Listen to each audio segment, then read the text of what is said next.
ನರಕವನ್ನ ಅನುಭವಿಸಿ ಬಂಗಾರಪೇಟೆ ಕ್ಷೇತ್ರ ಕೆಜಿಎಫ್ ಕ್ಷೇತ್ರದಲ್ಲಿ ಕಾರ್ಮಿಕರ ಆದಿಯಾಗಿ well educated youths, students, doctors, engineers, lecturers, nursing ಮಾಡುವಂಥವ್ರು ಯಾವುದೇ ಇಲಾಖೆಯಲ್ಲಿ, ಆಮೇಲೆ ಅವರು ಟೆಕ್ನಿಷಿಯನ್ಸ್ ವರ್ಕ್ ಅಂದ್ರೆ ಎಲೆಕ್ಟ್ರಿಷಿಯನ್, ಪೇಂಟರು, ಕಾರ್ಪೆಂಟರ್ಸ್ ಇವರೆಲ್ಲಾನು ಉದ್ಯೋಗ ಆರಿಸಿ ಬೆಂಗಳೂರು ಕಡೆ ವೈಟ್ ಫೀಲ್ಡ್ ಬೇರೆ ಬೇರೆ ಜಾಗದಲ್ಲಿ ಕೆಲಸ ಮಾಡಕ್ಕೆ ಹೋಗ್ತಾ ಇದ್ರು. ನಮ್ಮಿಬ್ಬರಿಗೂ ತುಂಬಾ ನೋವಿತ್ತು.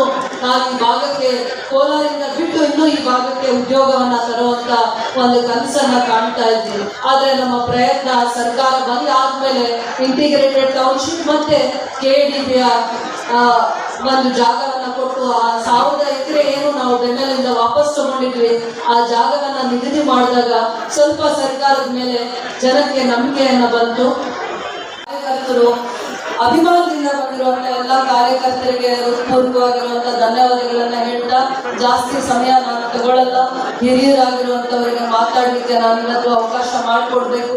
ಅವರು ಈ ಭಾಗದಲ್ಲಿ ಹಿಂದೆ ಉಸ್ತುವಾರಿ ಆಗಿದ್ದಾಗ ಬಹಳ ಜವಾಬ್ದಾರಿ ಹೊತ್ತು ಪಕ್ಷ ಗೆಲ್ಲಿಗೆ ಮತ್ತೆ ಇಲ್ಲಿನ ಸಮಸ್ಯೆಗಳು ಕೆಜಿಎಫ್ ಕ್ಷೇತ್ರ ಆದಿಯಾಗಿ ಕೋಲಾರ ಜಿಲ್ಲೆಯ ಸಮಸ್ಯೆಗಳನ್ನ ಸೂಕ್ಷ್ಮವಾಗಿ ಅರ್ಥ ಮಾಡಿಕೊಂಡು ಈ ಜಿಲ್ಲೆಯನ್ನ ಜೊತೆಯಲ್ಲಿ ತಗೊಂಡು ಹೋಗುವಂತ ಕೆಲಸ ಮಾಡ್ತಾ ಇದ್ರು. ಬಹಳ ಒಳ್ಳೆಯ ಮಾರ್ಗದರ್ಶಕರು ಇದ್ದಾರೆ. ಇಲ್ಲಿನ ಸಮಸ್ಯೆಗಳಿಗೆ ಸ್ಪಂದಿಸ್ತಾರೆ. 2 ವಿಚಾರಗಳನ್ನ ನಾನು ಅವರಿಗೆ ಹೇಳಲಿಕ್ಕೆ ಇಷ್ಟಪಡ್ತೀನಿ ಈ ವೇದಿಕೆ ಮುಖಾಂತರ. ಇಲ್ಲಿ ಕಾರ್ಮಿಕರ ಜೊತೆ ಉದ್ಯೋಗವನ್ನ ಆರಿಸಿ ತುಂಬಾ ಜನ ಬೆಂಗಳೂರು ಬೇರೆ ಬೇರೆ ಕಡೆ ಹೋಗ್ತಾರೆ. ಬರುವಂತ ದಿನಗಳಲ್ಲಿ ಅವರಿಗೆ ಉದ್ಯೋಗವನ್ನ ಕಲ್ಪಿಸಲಿಕ್ಕೆ ನಾವಿಲ್ಲಿ ಪ್ರಯತ್ನ ಮಾಡ್ತಾ ಇದ್ದೀವಿ. ಸರ್ಕಾರದ ಹಂತದಲ್ಲಿ ಕೂಡ ತುಂಬಾ ಪ್ರಯತ್ನ ಮಾಡಿದ್ದೀವಿ. ನಿಮ್ಮ ಮಾರ್ಗದರ್ಶನ ಅವಶ್ಯಕತೆ ಇದೆ.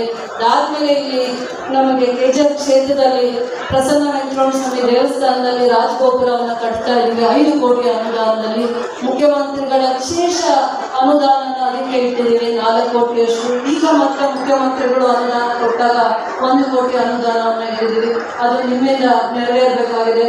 ಅದಾದ್ಮೇಲೆ ಕೆಜಿಎಫ್ ಕ್ಷೇತ್ರಕ್ಕೆ ಸೇರಿರುವಂತಹ ಬಂಗಾರ ತಿರುಪತಿ ಕ್ಷೇತ್ರ ವಿಶೇಷವಾಗಿ ಅದು ಅಭಿವೃದ್ಧಿ ಆಗಬೇಕು. ಬೇರ್ಕಮಲದಲ್ಲಿ ವಿಜಯೇಂದ್ರ ಸ್ವಾಮಿ ದೇವಸ್ಥಾನ ಅಭಿವೃದ್ಧಿ ಆಗಬೇಕು. ನಿಮ್ಮ ಮಾರ್ಗದರ್ಶನದ ಅವಶ್ಯಕತೆ ಇದೆ.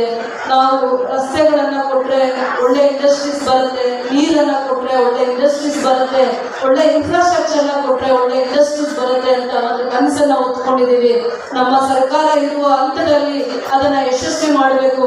ಒಂದು 10,000ದಿಂದ 20,000 ಜನಕ್ಕೆ ಉದ್ಯೋಗವನ್ನ ಕೊಡಿಸುವಂತದ್ರಲ್ಲಿ ನಿಮ್ಮ ಮಾರ್ಗದರ್ಶನ ನಮ್ಮಿಬ್ಬರಿಗೂ ಅವಶ್ಯಕತೆ ಇದೆ. ನನಗೆ ಅಷ್ಟು ಅನುಭವ ಇಲ್ಲ, ಆದ್ರೆ ನೀವು ಕೊಡೋ ಮಾರ್ಗದರ್ಶನದಿಂದ ಹೇಗಾದ್ರೂ ನಾನು ಈ ಭಾಗದಲ್ಲಿ ಇಂಡಸ್ಟ್ರೀಸ್ ನ ತರುವಂತದ್ರಲ್ಲಿ ಪ್ರಯತ್ನ ಮಾಡಬೇಕು ಅನ್ನುವಂಥದ್ದು ಒಂದು ಕನಸಿದೆ. ಇಂಟಿಗ್ರೇಟೆಡ್ ಟೌನ್ಶಿಪ್ಗೂ ಕೂಡ ನಾವು 300 ಎಕರೆ ಸರ್ಕಾರದ ಜಾಗವನ್ನ ಕೊಟ್ಟಿದ್ದೀವಿ. ಅದನ್ನು ಯಾವ ರೀತಿ ಸದ್ಬಳಕೆ ಮಾಡ್ಕೋಬೇಕು, ಯಾಕಂದ್ರೆ ಎಲೆಕ್ಟ್ರಾನಿಕ್ ಸಿಟಿ ಎನ್ಸಿಟಾ ಅನ್ನೋದು ನಿಮ್ಮ ಕ್ಷೇತ್ರದ ಪಕ್ಕದಲ್ಲೇ ಅಭಿವೃದ್ಧಿ ಆಗಿದೆ. ಆ ಎನ್ಸಿಟಾ ಇಂದ 2,000 ಕೋಟಿ ಸರ್ಕಾರಕ್ಕೆ ಆದಾಯ ಇದೆ ಅಂತ ಹೇಳ್ತಾ ಇದ್ದಾರೆ.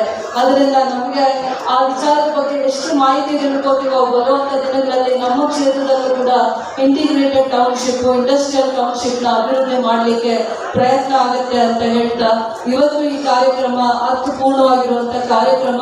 ನಾನು ಇದನ್ನ ಎಷ್ಟು ವೈಭವವಾಗಿ ಮಾಡೋದಕ್ಕಿಂತ ಎಷ್ಟು ಅರ್ಥಪೂರ್ಣವಾಗಿ ಗಣ್ಯರನ್ನ ಆಹ್ವಾನಿಸಿ ಇದಕ್ಕೆ ಒಂದು ಅರ್ಥ ಇರಬೇಕು. ಗತ ವೈಭವ ಮಾರ್ಪಡಿಸ್ಬೇಕಂದ್ರೆ ಏನೆಲ್ಲ ಪರಿಶ್ರಮ ಇರುತ್ತೆ, ಅದರಿಂದ 1 ರೂಪಾಯಿ ಸರ್ಕಾರದಲ್ಲಿ ನಾವು ತರಬೇಕು ಅಂದ್ರೆ ಹಿಂದೆ ಕಷ್ಟ ಆಗ್ತಾ ಇತ್ತು. ಹಿಂದೆ 5 ವರ್ಷ MLA ಆಗಿದ್ದಾಗ ಏನು ಸಾಧನೆ ಮಾಡಕ್ ಆಗ್ಲಿಲ್ಲ ಅನ್ನೋ ನೋವು ಅಳುಕು ನನ್ನಲ್ಲಿ ಉಳ್ಕೊಂಡಿತ್ತು.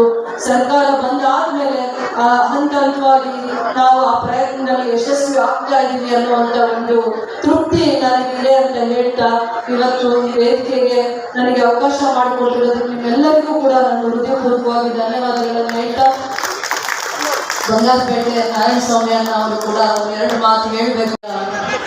ಮೇಲಿರುವ ಗಣ್ಯರನ್ನ ಮನಸ್ಫೂರ್ತಿಯಿಂದ ಸ್ವಾಗತಿಸುತ್ತಾ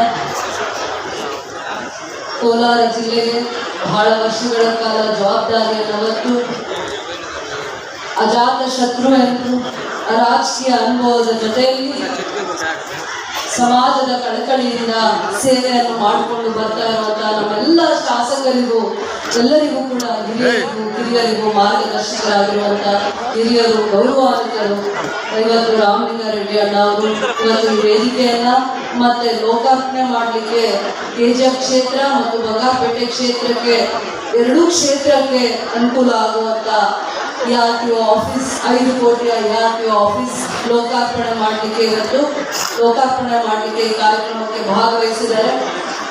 ಇದು ಬಹಳ ವಿಶೇಷವಾಗಿದೆ. ನಮಗೆ ಬಹಳ ವರ್ಷಗಳ ಕಾಲ ಕೆಜಿಎಫ್ ಕ್ಷೇತ್ರ ಹಿಂದುಳಿದಿತ್ತು. ಯಾವುದೇ ಒಂದು ಅಭಿವೃದ್ಧಿ ಇಲ್ಲದೆ 50 ವರ್ಷಗಳ ಸ್ವತಂತ್ರ ಬಂದ 50-60 ವರ್ಷಗಳಾದರೂ ಕೂಡ ಯಾವುದೇ ರೀತಿಯನ್ನ ಅಭಿವೃದ್ಧಿಯನ್ನ ಕಾಣದೆ ಗಡಿ ಭಾಗದಲ್ಲಿರುವಂತಹ ಕೆಜಿಎಫ್ ಕ್ಷೇತ್ರ ಹಂತವಾಗಿ ಅಭಿವೃದ್ಧಿ ಆಗಲಿಕ್ಕೆ ಸರ್ಕಾರ ಬಂದ ನಂತರ ತದನಂತರ ದಿನಗಳಲ್ಲಿ ಮಂತ್ರಿಗಳಲ್ಲಿ ಜವಾಬ್ದಾರಿ ತಗೊಂಡು ಅನುದಾನವನ್ನು ಕೊಟ್ಟು ಈ ಕ್ಷೇತ್ರಕ್ಕೆ ಆದ್ಯತೆಯನ್ನು ಕೊಟ್ಟು ಅಭಿವೃದ್ಧಿ ಮಾಡುವಂತ ಪಥದಲ್ಲಿ ನಡೆಸುವಂಥದ್ರಲ್ಲಿ ಯಶಸ್ವಿಯಾಗಿರುವಂಥ ಹೆಜ್ಜೆಯನ್ನು ಇಟ್ಟಿದ್ದಾರೆ. ದೂರದೃಷ್ಟಿ ಇರುವಂಥ ರಾಜಕಾರಣಿಯವರು ದೂರದೃಷ್ಟಿ ಇದೆ, ಸಮಾಜದ ಕಳಕಳಿ ಇದೆ, ಯಾವ ಕ್ಷೇತ್ರಕ್ಕೆ ಯಾವುದಕ್ಕೆ ಹೆಚ್ಚಿನ ಆದ್ಯತೆಯನ್ನ ಕೊಡಬೇಕು ಅನ್ನುವಂಥ ಮನಸ್ಸಿಂದ ಕೆಲಸ ಮಾಡ್ತಾ ಇದ್ದಾರೆ. 5 ಕೋಟಿ ಅಂತ ಕೇಳಿದಾಗ ವಿಶಾಲವಾದ ಮನಸ್ಸಿಂದ ಇನ್ನೂ 5 ಕೋಟಿಯ ಟೆಸ್ಟಿಂಗ್ ಪ್ಯಾಕ್ ಅನ್ನ ಕೂಡ ಮಾಡಿಕೊಡ್ತಾರೆ. 10 ಕೋಟಿಯ ಅನುದಾನವನ್ನ ಕೆಜಿಎಫ್ ಕ್ಷೇತ್ರಕ್ಕೆ ಕೊಡ್ತಾರೆ. 10 ಕೋಟಿಯ ಅನುದಾನವನ್ನ ಕೊಡ್ತಾರೆ. ಯಾವುದೇ ಒಂದು ಇಲಾಖೆ ಇಂಥ ಒಳ್ಳೆಯ ಜಾಗದಲ್ಲಿ ನಾವು ಮಾಡಲಿಕ್ಕೆ ಆಗಲ್ಲ, ಅವಕಾಶ ಆಗಲ್ಲ. ಇದೊಂದು ಕೆಜಿಎಫ್ ಕ್ಷೇತ್ರದಲ್ಲಿ ಹೃದಯ ಭಾಗದಲ್ಲಿದೆ.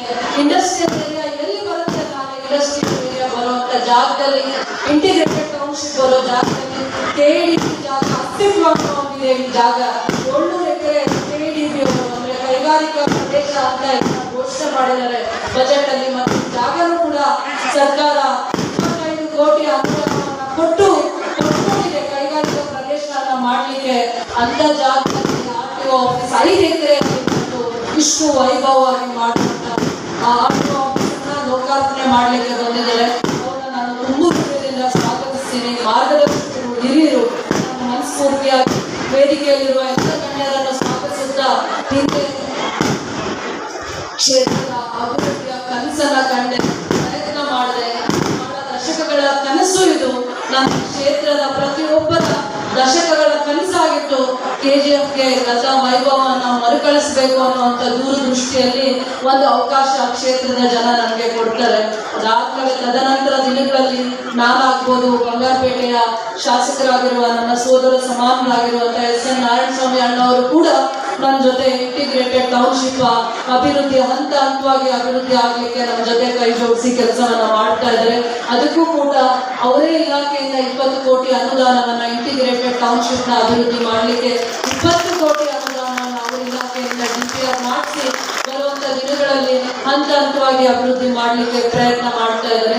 ಇವತ್ತು ವೇದಿಕೆ ಮುಂಭಾಗದಲ್ಲಿ ಬಂದಿರುವಂತಹ ಪ್ರತಿಯೊಬ್ಬ ಕಾರ್ಯಕರ್ತರಿಗೂ, ಮುಖಂಡರಿಗೂ, ಗ್ರಾಮ ಪಂಚಾಯತಿ ಅಧ್ಯಕ್ಷರು, ಉಪಾಧ್ಯಕ್ಷರು, ಗ್ರಾಮ ಪಂಚಾಯತಿಯ ಗೌರವಾನ್ವಿತ ಸದಸ್ಯರು, ಜೊತೆಯಲ್ಲಿ ನಗರ ಭಾಗದಿಂದ ಬಂದಿರುವಂತಹ ಶ್ರದ್ಧೆಯಿಂದ, ಪ್ರೀತಿಯಿಂದ, ಅಭಿಮಾನದಿಂದ ಬಂದಿರುವಂತಹ ಎಲ್ಲ ಕಾರ್ಯಕರ್ತರಿಗೂ, ಮುಖಂಡರಿಗೂ ನನ್ನ ಮನಸ್ಫೂರ್ತಿಯಾಗಿರುವಂತಹ ಧನ್ಯವಾದಗಳು.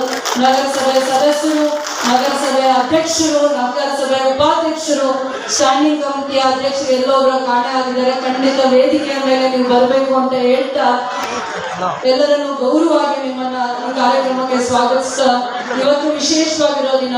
ಖಂಡಿತವಾಗ್ಲೂ ನಿನ್ನೆ ನಾನು ಹಬ್ಬವನ್ನು ಆಚರಿಸಲಿಲ್ಲ. ಇವತ್ತು ನಾನು ಮನಸ್ಫೂರ್ತಿಯಾಗಿ ಹಬ್ಬವನ್ನು ಆಚರಿಸ್ತೀನಿ, ಮನಸ್ಸು ತುಂಬಿ ಹಬ್ಬವನ್ನು ಆಚರಿಸ್ತೀನಿ. ಕೆಜಿಎಫ್ ಅನ್ನ ಒಂದು ಬದಲಾವಣೆಯ ಪರ್ವ ಯುಗವನ್ನು ಆಚರಣೆ ಮಾಡಬೇಕು ಅಂತ ನನ್ನ ಕನಸನ್ನು ಹೊತ್ತಿದೆ. ಹಂತವಾಗಿ ಸರ್ಕಾರ ಗ್ಯಾರಂಟಿ ಯೋಜನೆಗಳಲ್ಲಿ ಮುಳುಗಿ ಹೋಗಿದೆ. ಅಭಿವೃದ್ಧಿಯ ಕಡೆ ಆಲೋಚನೆ ಕೂಡ ಮಾಡ್ತಾ ಇಲ್ಲ. ಬರೀ ಗ್ಯಾರಂಟಿ ಯೋಜನೆಯನ್ನ ಕೊಟ್ಟು ಜನರನ್ನ ಯಾವುದೇ ಒಂದು ದಿಕ್ಕು ತಪ್ಪಿಸುವಂತ ಕೆಲಸವನ್ನ ಮಾಡ್ತಾ ಇದ್ದಾರೆ ಅಂತ ಆ ರೀತಿಯ ಬಹಳ ಅಪವಾದಗಳಿಗೆ ಪ್ರತಿ ಸತಿ ಗುರಿ ಆಗ್ತಾ ಇತ್ತು ಸರ್ಕಾರ. ಆದ್ರೆ ನನ್ನ ಕ್ಷೇತ್ರದಲ್ಲೂ ಕೂಡ ಅಭಿವೃದ್ಧಿ ಆಗ್ತಾ ಇದೆ, ಇಡೀ ರಾಜ್ಯದಲ್ಲೂ ಕೂಡ ಅಭಿವೃದ್ಧಿ ಆಗ್ತಾ ಇದೆ ಅನ್ನುವಂತ ಒಂದು ಅಭಿಪ್ರಾಯವನ್ನ ತಿಳಿಸುವಂತ ವೇದಿಕೆ ಇದಾಗಬೇಕನ್ನುವಂತ ಕನಸು ನಂದಾಗಿತ್ತು. ಪ್ರತಿ ಹಂತದಲ್ಲೂ ನಾವು ವೇದಿಕೆ ಕಾರ್ಯಕ್ರಮಗಳನ್ನ ಮಾಡ್ತೀವಿ. ಆದ್ರೆ ಕಾರ್ಯಕ್ರಮಗಳು ಮಾಡಿದಾಗ ಅದರ ವಿಚಾರಗಳನ್ನ ತಿಳಿಸುವಂತದ್ರಲ್ಲಿ ನಾವು ಸರಿಯಾಗಿ ಅದನ್ನ ಅರ್ಥ ಮಾಡಿಸೋದ್ರಲ್ಲಿ ಫೇಲ್ಯೂರ್ ಆಗ್ತಾ ಇದೀವಿ ಅಂತ ಹೇಳಕ್ಕೆ ಇಷ್ಟಪಡ್ತಾರೆ. ಇದು ಒಂದು ಕೆಜಿಎಫ್ ಅಲ್ಲಿ ಎಷ್ಟೋ ವರ್ಷಗಳ ಕಾಲ, 60 ವರ್ಷಗಳಾಗಿತ್ತು ಬೆಮೆಲ್ಗೆ ಈ ಜಾಗ ಕೊಟ್ಟು. 60 ವರ್ಷಗಳ ಹಿಂದೆ ಬೆಮೆಲ್ನ ಸ್ಥಾಪನೆ ಮಾಡಲಿಕ್ಕೆ ನೆಹರು ಅವ್ರ ಕಾಲದಲ್ಲಿ, KC ರೆಡ್ಡಿ ಅವ್ರ ಕಾಲದಲ್ಲಿ ಇತಿಹಾಸ ಇದೆ. KC ರೆಡ್ಡಿ ಅವರು ಇಂಡಸ್ಟ್ರಿಯಲ್ ಮಿನಿಸ್ಟರ್ ಆಗಿದ್ದಾಗ ಈ ಜಾಗಕ್ಕೆ ಒಂದು ಇಂಡಸ್ಟ್ರಿನ ತಗೊಂಡು ಬರಬೇಕು ಅಂತ ಅಂದ್ಬಿಟ್ಟು ಪ್ರಯತ್ನ ಮಾಡ್ತಾರೆ. ಮೊದಲನೇ ಪ್ರಪ್ರಥಮ ಮುಖ್ಯಮಂತ್ರಿಗಳು KGF ಕ್ಷೇತ್ರಕ್ಕೆ ಅಲ್ಲ, ಇಡೀ ಭಾರತ ದೇಶಕ್ಕೆ ಅವರದೇ ಆದ ಕೊಡುಗೆ ಇದೆ. ಅವರನ್ನು ಕೂಡ ನಾವು ನೆನೆಸ್ಬೇಕು. 2,000 ಎಕರೆ ಏನಾದ್ರು ಫ್ರೀಯಾಗಿ ಸರ್ಕಾರದಿಂದ ಇವತ್ತು ಬೆಮಲ್ಗೆ ಏನಾದ್ರು ಜಾಗ ಸಿಕ್ಕಿತು ಅಂದಿನ ದಿನಗಳಲ್ಲಿ ಅಂದ್ರೆ ಅವತ್ತು KC ರೆಡ್ಡಿ ಅವರು, ನೆಹರು ಅವರು ಮತ್ತೆ ಅವತ್ತಿನ ಕ್ಯಾಬಿನೆಟ್ ಕಾರಣ ಆಗಿರುತ್ತೆ. ಅದು ಗವರ್ನರ್ ಹೆಸರಲ್ಲೇ ಇರುತ್ತೆ. ಅದಾದ್ಮೇಲೆ ಬೆಮೆಲ್ ಅವರು ಸರಿಯಾಗಿ ಆ ಜಾಗನ ಸದುಪಯೋಗ ಮಾಡ್ಕೊಳ್ಳದೇ ಇರುವಂತ ದಿನಗಳಲ್ಲಿ ನಾನು ಇಂಡಸ್ಟ್ರೀಸ್ ನ ತರಕ್ಕೆ ಏನ್ ರಿಸೋರ್ಸಸ್ ಇದೆ ನಿಮ್ KGF ಕ್ಷೇತ್ರದಲ್ಲಿ, ಬೆಂಗಳೂರಲ್ಲಿ ಇರೋ ತರ ಏನ್ ರಿಸೋರ್ಸಸ್ ಇದೆ ಅಂತಂದಾಗ ಪ್ರತಿ ಹಂತದಲ್ಲೂ ನಾನು ಮತ್ತೆ ನಮ್ಮ ಬಂಗಾರಪೇಟೆ ಶಾಸಕರಿಗೆ ಒಂದು ನೋವಿದೆ. ನನ್ನ KGF ಕ್ಷೇತ್ರದಿಂದ ಮಾರಿಕುಪ್ಪದಿಂದ ಹಿಡಿದು ಬಂಗಾರಪೇಟೆವರೆಗೂ ಹತ್ತತ್ರ 50,000 ಜನ ಕಾರ್ಮಿಕರು, ವಿದ್ಯಾರ್ಥಿಗಳು, ಓದ್ಕೊಂಡಿರುವಂತವ್ರು, ಲೆಕ್ಚರರ್ಸು, ಡಾಕ್ಟ್ರು, ನರ್ಸು, ಎಲ್ಲಾ ತರ ಕೆಲಸ ಮಾಡುವಂತ ಓದಿರುವಂತ ವಿದ್ಯಾವಂತರ ಆದಿಯಾಗಿ ಬೆಂಗಳೂರು, ವೈಟ್ಫೀಲ್ಡ್, ಬೇರೆ ಬೇರೆ ಜಾಗಕ್ಕೆ ಹೋಗಿ ಕೆಲಸ ಮಾಡ್ತಾರೆ. 12 ಗಂಟೆಗಳ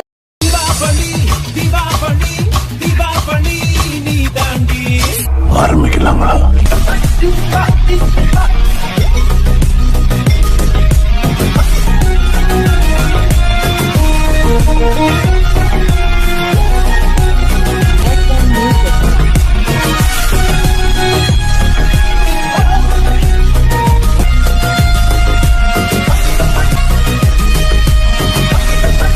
தரம் என்றும் நிரந்தரம், தரம் என்றும் நிரந்தரம், தரம் என்றும் நிரந்தரம். வாங்க.